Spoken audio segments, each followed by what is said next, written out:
today's video tayo po ay mag-adobo ng sibuyas na puti. Ayan, dahil marami po tayong sibuyas na puti, gawa natin ang paraan para hindi masayang. Masarap daw po ito, kaya nag-try ako.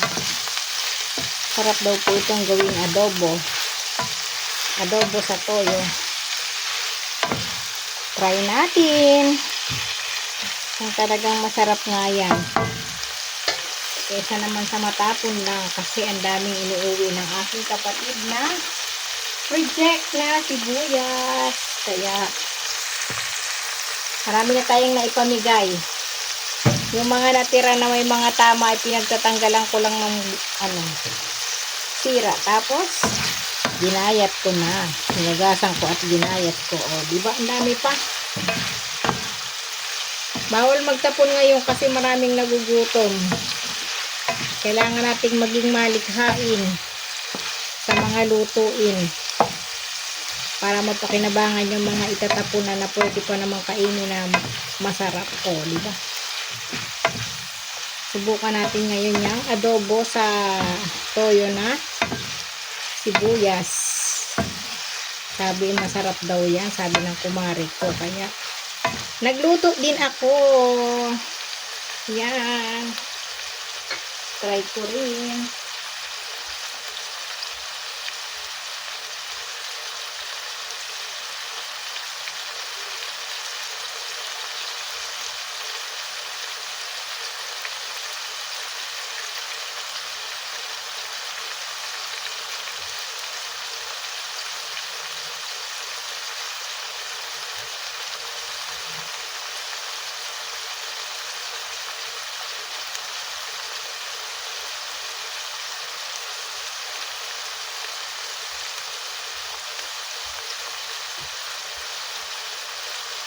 Ayan ba ninyo guys, ngayong tagmahal na ang bilihin, ang mga bilihin, lalo na ang gasolina, lahat na mahal, pamasahe, bilihin, ang bigas na pinakang common na kailangan ay mahal na, kaya kailangan natin maging madiskarte sa buhay. Diba? Ito, simpleng ito, pwede na yung ulamin. Kasabay ang paksiw na isda.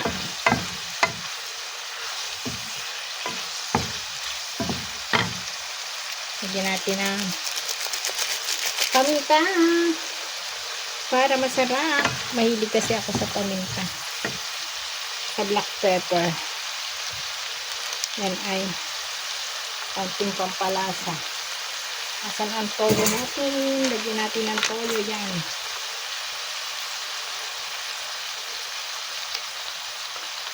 Masarap yung adobo sa toyo yan. Ang sibuyas na puti kasi masarap talaga. Kaya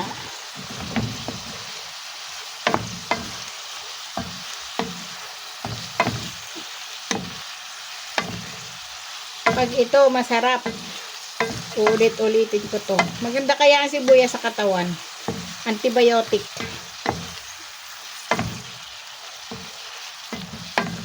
Ang bango!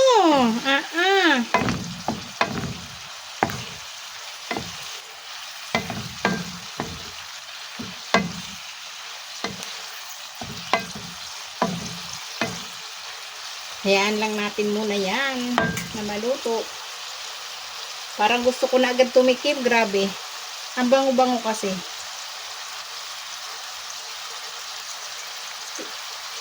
Kinakain nga ito ng hilaw ng iba eh. Masarap nga. Masarap nga. Panigurado kami lang ng asawa kong kakain ito. Pwede nga pala yung gulayin na puro.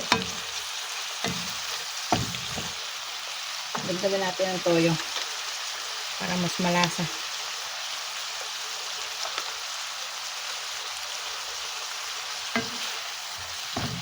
Sarap yan mamaya. First time kong gumawa nito mga idol. Kasi naghatid ako doon sa kumari ko.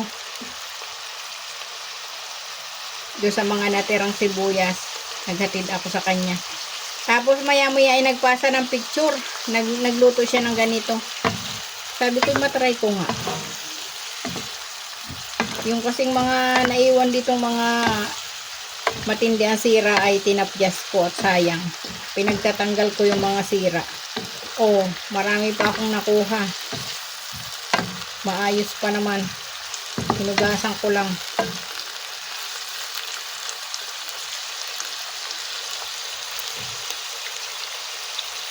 Ang bango guys, parang gusto ko nang kumain.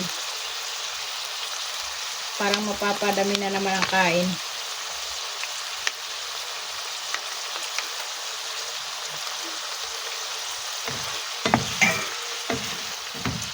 Tapos binigyan naman ako ng sariwang pechay ng aking kumare, di ba? At saka Indian mango. Ganyan lang, tulungan, palitan.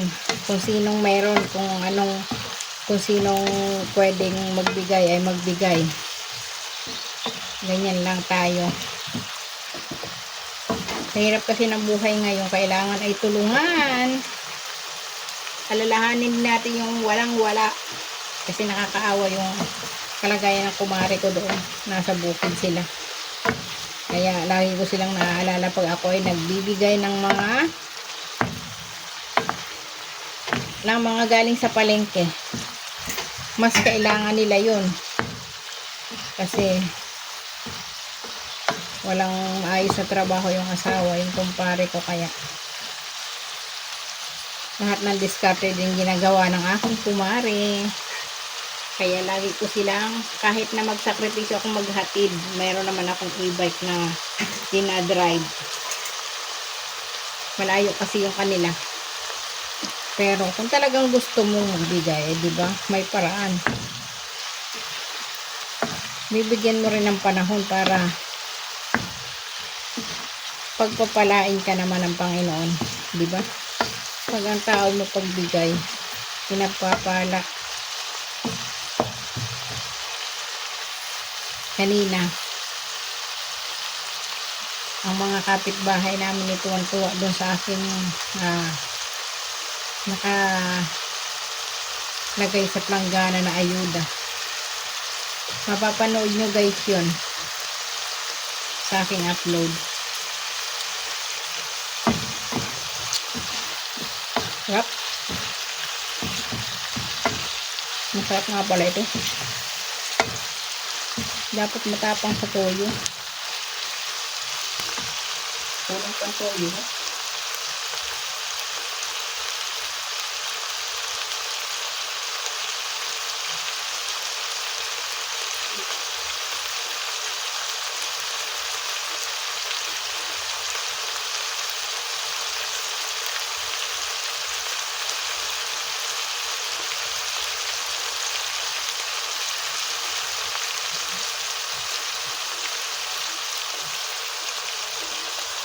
Masarap yung medyo may alat na konti.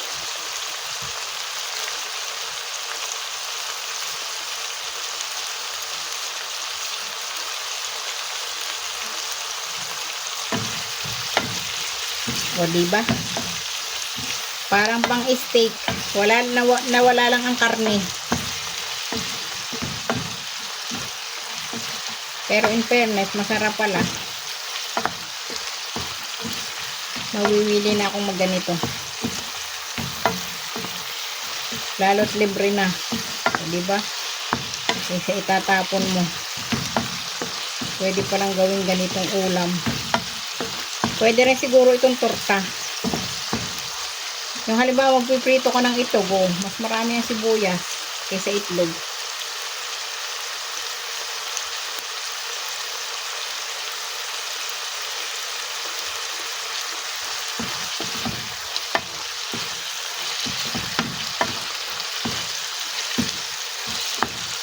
Sarap.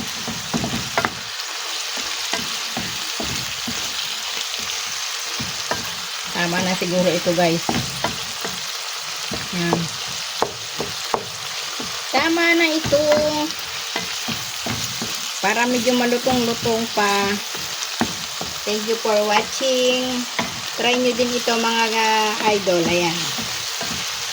Kung kayo ay maraming sibuyas na puti.